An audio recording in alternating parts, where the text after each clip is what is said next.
Hello guys, Ram Ram ji. कैसे हो आप? आशा करते हो सब अच्छे होंगे। और मेरे यूट्यूब चैनल में आपका स्वागत है। सबका दिन अच्छा हुआ है और सब सुख शांति से है। भाई वो जो माँ बेटे की वीडियो है उसने दिल दहला रखा है सबका। कहते हैं माँ तो माँ ही होती है। वो चाहती तो वो अपने आप को बचा लेती, लेकिन उसका बचना ना बचना एक ही समान था।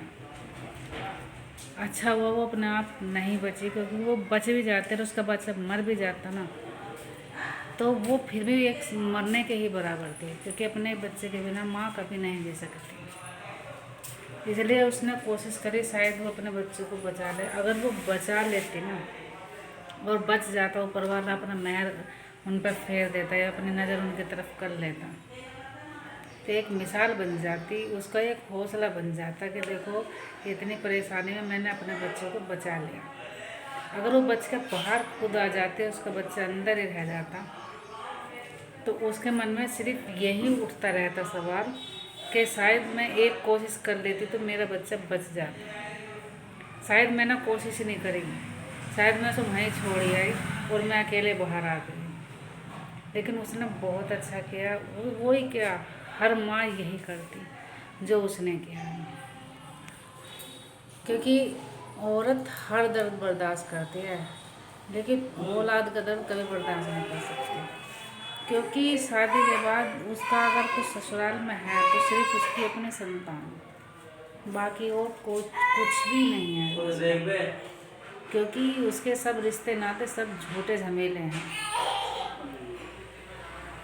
और इस हादसे को देख के ना इतना दर्द होता है, जैसे वो मासूम अपनी माँ से चिपका हुआ है और माँ ने उसकी बाहों में भर रखा है, तो रूह से कांपते। ऐसा लगता है कि ऊपर वाला कहीं से इनमें सांस डाल दे, कहीं से इनका जीवन इन्हें वापस लौटा दे। क्योंकि हादसा बहुत ही दर्दनाक हुआ है, बहुत ही ज़्यादा, जिससे बहुत ज़्यादा तकलीफ़ हो रखी है। बहुत भाई, किसी को हो या ना हो, मुझे बहुत ज़्यादा हो रखी है। क्योंकि ये दर्द एक माँ ही जान सकती है, माँ का, कि उसका क्या हाल होता होगा। लेकिन वो वहाँ पर कहते हैं ना कि कोई साथ नहीं जाता किसी के, लेकिन एक मिसाल बन गई कि एक माँ अपने बच्चे के साथ गई है, उसने अपना बच्चा नहीं छोड़ा है। वो आई थी उससे पहले, लेकिन गई वो उसके साथ ही है। इससे पता चलता है कि माँ ऐसे ही नहीं कहल जाती, माँ तो माँ होती है। माँ का बहुत बड़ा दर्जा होता है, माँ बहुत बड़ा रूप होता है। अब मेरा ही छोटा बेबी देख लो, मैं बाहर आई तो ये भी आ गया। और अगर बच्चों को हल्की सी भी कोई तकलीफ़ हो जाए तो माँ को सबसे ज़्यादा दर्द होता है, सबसे ज़्यादा परेशानी होती है। बाप को हो या ना हो, बाप का क्या है, बाप का तो सिर्फ एक ही सवाल होता है कि दूसरी कर लेंगे, दूसरी आ जाएगी। क्योंकि आदमी औरत का ना कभी हुआ ना कभी होगा। क्योंकि मर्द जितने भी होते हैं ये राक्षस टाइप में होते हैं, अपना मतलब सीधा करते हैं, अपने माँ बाप के रहते हैं, ना ही तो औरत की इज्जत जानते हैं और ना ही इज्जत करवानी जानते हैं। और जिस घर में आदमी अपनी जुबान ना खोले ना, उस घर में औरत की बेइज्जती होना बिल्कुल तय है। और उसे फ़र्क भी नहीं पड़ता कि उसकी औरत की बेइज्जती है या नहीं है, यहाँ तक कि वो भी अपने परिवार के साथ ही मिलके उसके साथ गलत करता है। बहू अगर पिटती रहे ससुराल में तो ससुराल वालों को बहुत अच्छी लगती है, क्योंकि वो दूसरे घर से आई है, उसको किसी को दर्द नहीं होता। आदमी को भी अच्छा लगता है कि मैं उसे मार रहा हूँ, उसको जिल्लत कर रहा हूँ, बेइज्जती कर रहा हूँ। और औरत अपने लिए आवाज़ उठा ले एक, तो हर किसी के कांटे की तरह चुभ जाती है ये बात कि बहू ने अपने लिए क्यों हाथ उठा लिया, अपने लिए क्यों आवाज़ उठा ली। जैसे कि उसके अंदर इंसानियत नहीं है, जैसे कि उसके अंदर कोई एक दिल ही नहीं है, जैसे कि उसकी कोई अपनी एक ज़िंदगी नहीं है। उन लोगों ने जैसे वो खरीद रखा है शादी करके। आप शादी करके लाए हो, ना कि उसे खरीद कर लाए हो। किसी की ज़िंदगी को तुम इतना बांध के नहीं रख सकते कोई भी। मैं हर बहनों से कहना चाहती हूँ, अगर ससुराल में आप पे कोई जुल्म हो रहा है, आपका पति आपके खिलाफ है या आपके ऊपर कोई जुल्म कर रहा है, तो उस जुल्म को बर्दाश्त मत करिए। क्योंकि अगर आप उसे एक बार बर्दाश्त करती रहोगे ना, तो वो राक्षस आप पर बार बार वार करता रहेगा। और एक बार आप उसकी नड़ी मोड़ दोगे ना, भले ही आपको कितनी परेशानी हो, दोबारा वो हिम्मत नहीं करता।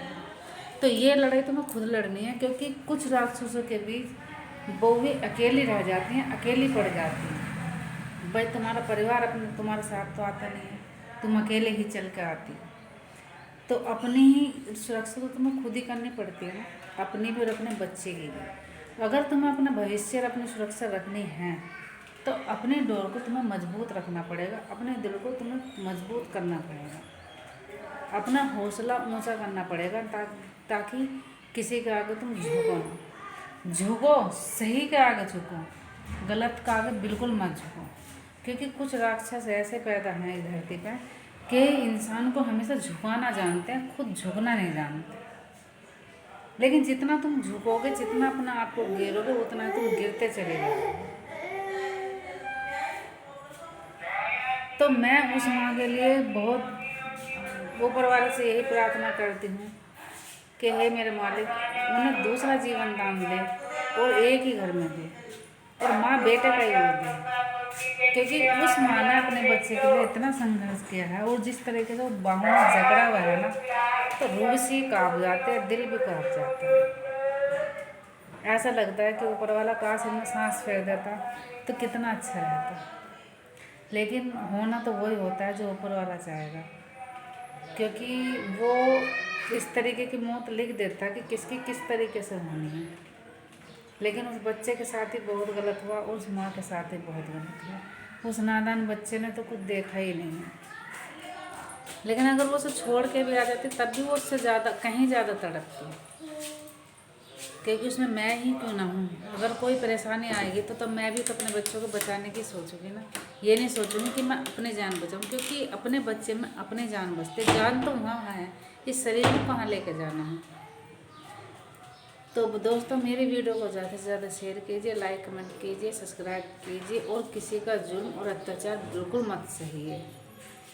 ये कभी मत सोचे कि आदमी तुम्हारा है, आदमी कभी तुम्हारा नहीं हो सकता, नहीं होगा। ये मत सोचना कि शादी करके जो लाया वो तुम्हारा हो जाएगा, कभी नहीं होगा। हर चीज़ ये सब स्वार्थ से, मतलब औरत वफादारी कर सकती है आदमी से, लेकिन आदमी हमेशा गद्दारी करेगा। 100 में से 1% ऐसा इंसान होगा जो अपनी पत्नी को सपोर्ट करेगा, अपनी पत्नी के साथ खड़ा रहेगा, अपनी पत्नी की इज्जत करेगा, और अपनी पत्नी की इज्जत करवाना भी जानेगा। जो अपनी पत्नी की इज्जत 4 दीवारी के अंदर कर सकता है, वो 4 दीवारी के बाहर करवाने भी जानेगा। और जो 4 दीवारी के अंदर अपनी पत्नी की इज्जत ना करे ना, उसे कोई फ़र्क नहीं पड़ता कि उसके घर वाले उसकी कितनी बेइज्जती करते हैं या कितने नहीं। फ़र्क यहाँ पड़ता है जब लड़की के माँ बाप उसकी बेइज्जती करें, उसके माँ बाप की बेइज्जती करें ना, तो फ़र्क पड़ता है लोगों को। क्योंकि अपनी इज्जत अपनी होती है, सामने वाले की इज्जत कोई इज्जत नहीं होती है। ये हर किसी का रूल है, हर किसी का नियम है। और जो मर्द औरतों पर ये दबाव दिखाते हैं ना 24 घंटे कि यहाँ से निकल, तेरे बाप का घर नहीं है, मेरा ही घर है, और उसे निकालने की और भगाने की कोशिश करते हैं, तो एक दिन एक चीज़ याद रखना कि हमेशा तुम्हारे माँ बाप तुम्हारे साथ नहीं रहेंगे, हमेशा तुम्हारे बहन भाई तुम्हारे साथ नहीं रहेंगे। एक दिन ऐसा भी आएगा कि जिस दिन तुझे उस औरत की ज़रूरत पड़ेगी जिसकी तू बेइज्जती करता है। फिर देखना, वो औरत अगर तेरा साथ नहीं देगी ना, तो तेरे अंदर कीड़े ही पड़ के रहने, कुछ नहीं होना। तो इसलिए वक्त रहते जो मर्द अपनी औरत की कदर करते हैं ना, ऊपर वाला भी उन्हीं का साथ देता है। ये नहीं है कि हमेशा इज्जत औरत ही करे, आदमी को भी करनी चाहिए। और ससुराल वालों को तो बहुत अच्छा लगता है जब बहू के ऊपर जुल्म होते हैं, अत्याचार होता है, क्योंकि वो खुद दरिंदे इतने होते हैं, क्योंकि वो उसके ऊपर खुद अत्याचार करना जानते हैं, तो वो अपने बेटे से भी करवाना जानते हैं। और वो अपने लिए, अपनी सुरक्षा के लिए कोई आवाज़ उठा लेते हैं ना, तो उनको दर्द होने लगता है कि ये अपनी सुरक्षा कैसे कर पा रही है। कि